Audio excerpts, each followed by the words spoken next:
Harvard, Stanford, and the Mayo Clinic all agree on one exercise that does more for longevity than almost anything else you can do.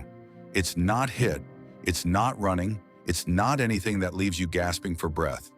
And here's the part that might genuinely surprise you. If you're working hard enough to feel it, if you're breathing too hard to carry on a conversation, you're already doing it wrong.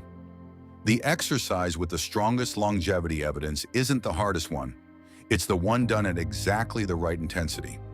This is Zone 2 cardio, and by the end of this video, you'll know exactly what your Zone 2 heart rate is.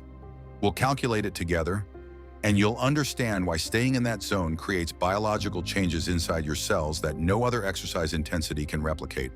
There's one particular mechanism I want to save for the end. It's the reason Zone 2 matters so much specifically for adults over 60. And it's the piece most people, including most people who already exercise, have never heard explained. Let's start at the beginning.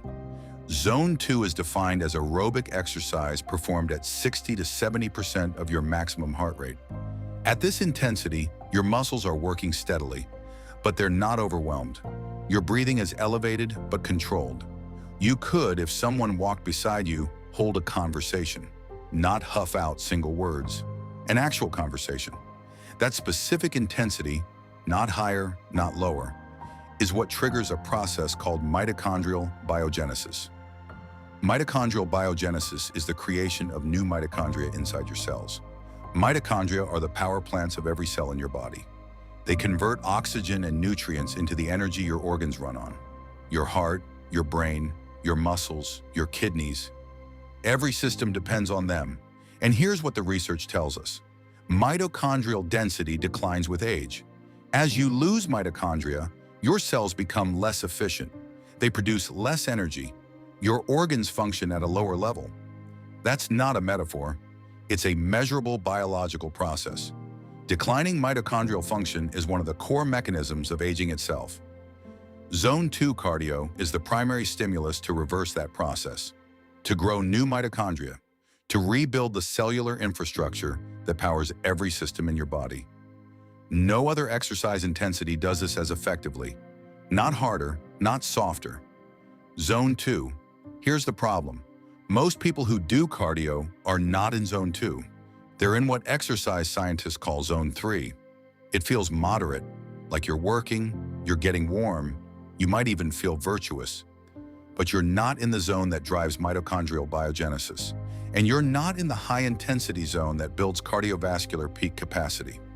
Zone 3 is sometimes called the junk zone in exercise physiology. Not because it does nothing, but because it doesn't do what most people think it's doing. You're working hard enough to be tired afterward, but not hard enough to trigger the adaptation that actually extends your healthy years.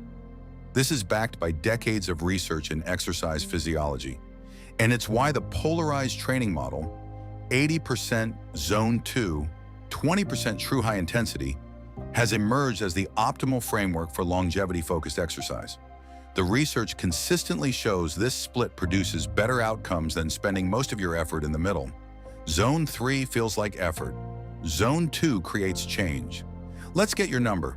The most widely used formula for calculating your Zone 2 ceiling is called the Maffetone method. The formula is simple. 180 minus your age. That result is the top of your Zone 2 heart rate range. If you're 65 years old, your Zone 2 ceiling is 115 beats per minute. If you're 70, it's 110. If you're 60, it's 120. The bottom of your Zone 2 range is about 10 beats per minute below that ceiling. So if you're 65, you're aiming for 105 to 115 beats per minute. Now, if you don't have a heart rate monitor, there's a simpler way to verify you're in Zone 2. The talk test. In Zone 2, you can speak in full sentences without pausing to catch your breath. Not just single words, full sentences. If you can't do that, slow down.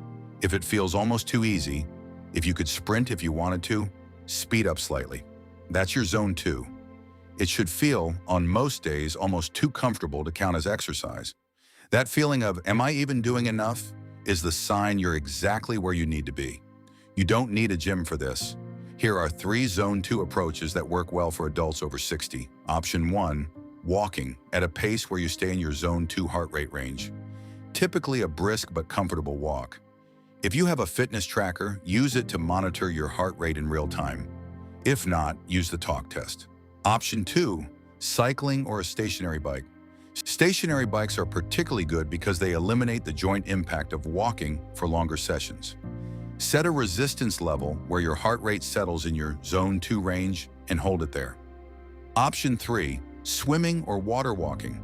The water resistance increases your heart rate with less joint stress than land-based movement.